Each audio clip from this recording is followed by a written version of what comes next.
गुरुजी, आपने भगवान को देखा है? हाँ देखा है, आपको भी दिखा सकता हूँ। यदि और आपको बात करनी है भगवान से तो मैं बात भी करा सकता हूँ आपकी। बात कराओ। तो वो ईश्वर यहाँ पर मौजूद है और डॉक्टर जाकिर साहब उसे दिखा सकते। अस्सलाम वालेकुम दोस्तों, एक बच्चा ने पंडित जी से पूछा है कि आपने भगवान को देखा है? तो पंडित जी ने जवाब दिया है कि हाँ मैंने देखा है और आप भी देख सकते हैं और बात भी कर सकते हैं। तो चलिए इस क्लिप को देखते हैं और देखते हैं कि इस विषय में डॉक्टर जाकिर नायक सर से भी यही सवाल किया गया है, उन्होंने क्या जवाब दिए हैं और मुफ्ती तारिक मसूद सर ने भी जवाब दिए हैं। तो चलिए वीडियो को स्टार्ट करते हैं। गुरुजी, आपने भगवान को देखा है? हाँ देखा है, आपको भी दिखा सकता हूँ। हाँ वो दिखाओ, यही पूछना था। आपको दिखाऊं? हाँ। ठीक है। भी गौरी गोपाल भगवान जी को देखा, आपने भी देखा। बिहारी जी को आपने भी देखा, हमने भी देखा। तो आप बिहारी जी का दर्शन किए कि नहीं बेटा? दूसरा क्वेश्चन ये है पहले कि बताओ, बिहारी जी का दर्शन किया कि नहीं आपने? हाँ कर लिया। तो फिर वो कौन है? भगवान। फिर आपने क्यों कहा कि आपने देखा? आपने भी तो देखा भगवान को। हाँ। हाँ, यदि और आपको बात करनी है भगवान से तो मैं बात भी करा सकता हूँ आपकी। बात कराओ। कराऊंगा, जैसा मैं कहूँगा वैसा आपको करना पड़ेगा। ओके। मैंने जयपुर की कक्षा में ये पूरा प्रोसेस बताया था कि आप भगवान से बात करने के इच्छुक हैं तो आपको भगवान बात भी करेंगे। ठीक है, आपको क्या करना है, रात्रि को सोने से पहले भगवान से रोज कहना है, हे श्री कृष्ण। बोलो श्री कृष्णा श्री कृष्णा शरणम मम। शरणम मम। हे प्रभु, हे प्रभु, आज मुझे सपने में अपना दर्शन दीजिए। अपना दर्शन दीजिए। रोज भगवान श्री कृष्ण से प्रार्थना करना, हे प्रभु आज मुझे आपका दर्शन करना है, आज मुझे आपसे बात करनी है। रोज भगवान को कह करके सोइए, एक न एक दिन सपने में बहुत जल्दी आकर के ठाकुर जी आपसे बात भी करेंगे। जो हमें ईश्वर के बारे में बताया गया है, तो वो ईश्वर यहाँ पर मौजूद है और डॉक्टर जाकिर साहब उसे दिखा सकते हैं।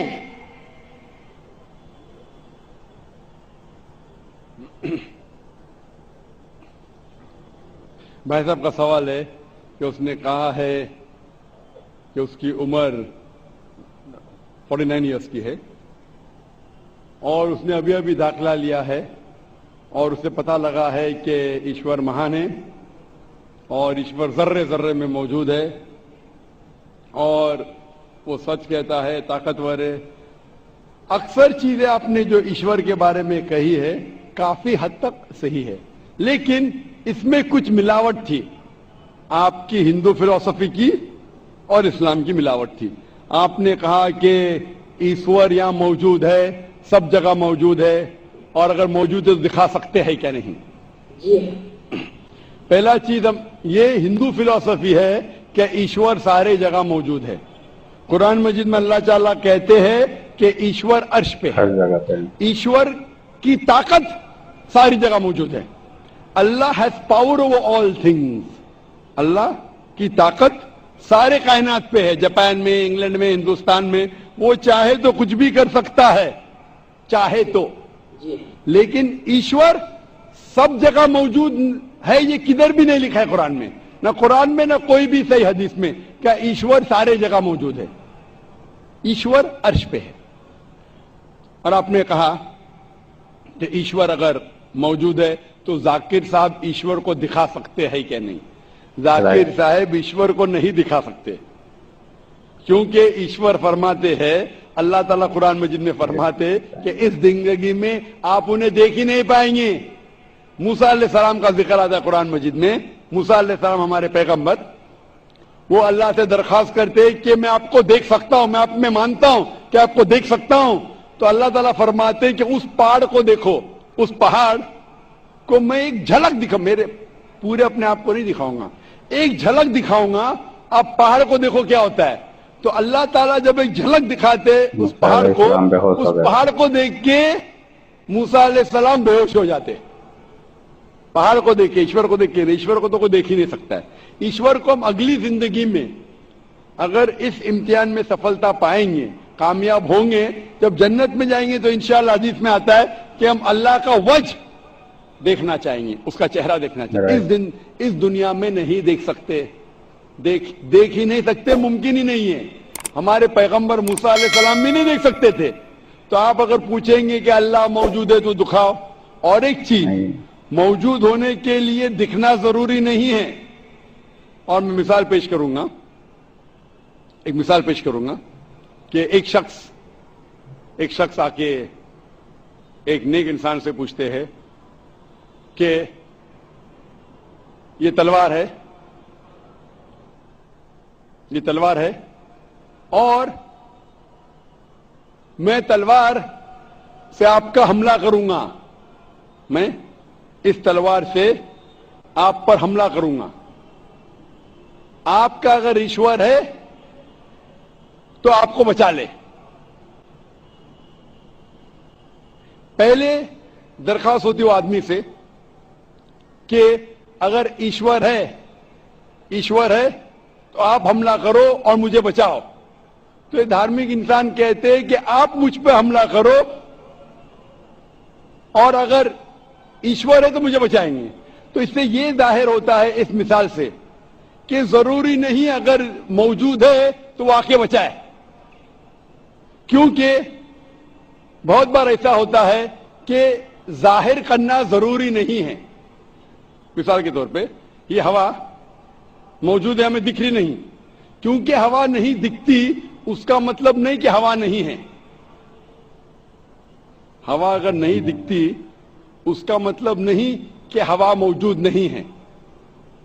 तो ये एक तरीका है कि जाहिर होना देखना जरूरी नहीं मानने के लिए कि वो चीज मौजूद है कि नहीं। इसी तरीके से हम इंसान खुदा को देख नहीं सकते इस जिंदगी में। आखिरत में इंशाअल्लाह हम अगर सफलता पाएंगे और जन्नत में जाएंगे तो देख पाएंगे। अल्लाह आम इंसान से बात कर सकता है? क्या हजरत मरियम अलैहिस्सलाम और हजरत मूसा अलैहिस्सलाम की वालदा से अल्लाह ने खुद बात की थी? क्या ये बात सही है? जबकि कादियानी इससे ये साबित करते हैं कि अल्लाह नबी और रसूल के अलावा लोगों से भी बात कर सकता है। फौजिया साहिबा लंदन से। अल्लाह को सब चीज की कुदरत है, अल्लाह सबसे बात कर सकता है लेकिन करता नहीं है। अल्लाह बात करता है मूसा अलैहिस्सलाम से बराह रास्त, अल्लाह हम कलाम हुआ। बाकी पैगंबरों से या अहलुल्लाह से जो अल्लाह ने बात की है बराह रास्त नहीं की, बल्कि इल्हाम के जरिए। जैसे कि हजरत मूसा की वालदा के बारे में आता है, वो औहैना इला उम्मी मूसा, हमने मूसा की मां को वही की। वही इशारे को कहते हैं, उनके दिल में इल्हाम की अल्लाह ने। तो ये इल्हाम हो सकता है, लेकिन जो है अल्लाह बराह रास्त हम कलाम नहीं होता। मा कान अली बशरिन अन युकल्लिमहुल्लाहु इल्ला वहयन औ मिन वराइ हिजाबिन औ युरसिल रसूला। कुरान कह रहा है कि किसी बशर में ये मजाल नहीं है कि अल्लाह से बराह रास्त हम कलाम, इल्ला ये कि अल्लाह वही करते हैं, यानी दिल में इल्का कर देते हैं उसके।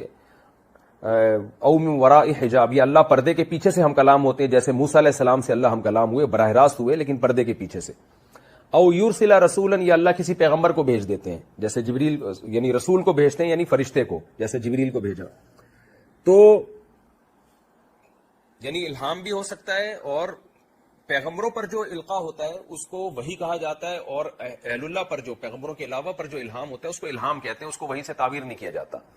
तो दोनों किस्म के इल्हाम में फर्क ये है कि पैगंबर का जो इल्हाम है वो कतई और यकीनी है, वो 100% इसकी अलामत है कि अल्लाह ही की तरफ से, इसमें शैतानी तसर्रुफ और शैतानी दखल नहीं है, लिहाजा उस पर ईमान भी वाजिब है और उसके खिलाफ जाने की भी इजाजत नहीं है। लेकिन अहलुल्लाह पर जो इल्हाम होता है वो कतई और यकीनी नहीं होता, उसमें वलीउल्लाह का ये ख्याल होता है कि शायद ये अल्लाह की तरफ से इल्हाम है, लेकिन इसमें इस बात का खतरा भी होता है कि शैतान का तसर्रुफ भी हो सकता है।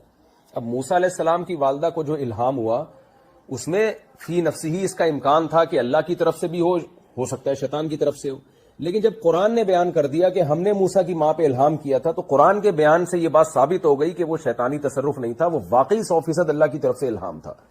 तो वो इल्हाम हो सकता है, लेकिन कादियानी गड़बड़ ये करते हैं कि ये जो है ना इल्हामात पर इन्होंने दीन की बुनियाद रखी हुई है। अब ये बात साबित कर देते हैं कि भाई देखो कुरान और सुन्नत से साबित है कि अल्लाह नबी के अलावा भी इल्हाम होता है, यानी अल्लाह की तरफ से, तो वो फलां पे भी इल्हाम हुआ, फलां पे इल्हाम से ये रिपोर्ट आई। तो उठपटांग मेरे कादियानियों से वास्ते पड़े हैं, वो हर बातिल चीज को इल्हामों से साबित कर रहे होते हैं। تو خوب سمجھ لیں، ولی اللہ پہ جب کوئی الہام ہوتا ہے تو وہ الہام دوسرے کے حق میں حجت نہیں ہوتا، وہ قطعی نص کی طرح نہیں ہوتا، اس میں غلطی کا امکان بھی ہوتا ہے، اس سے شریعت کا کوئی مسئلہ ثابت نہیں ہو سکتا. اس لیے اس الہام کے بارے میں شرعی حکم یہ ہے کہ اگر وہ قرآن و سنت کے بالکل مطابق ہے تو اس کو مان لینے میں کوئی حرج نہیں ہے، لیکن اگر قرآن و سنت سے وہ ثابت نہیں ہے یا اس کے خلاف ہے تو پھر اس الہام سے شرعی مسئلہ بالکل بھی ثابت نہیں ہوگا.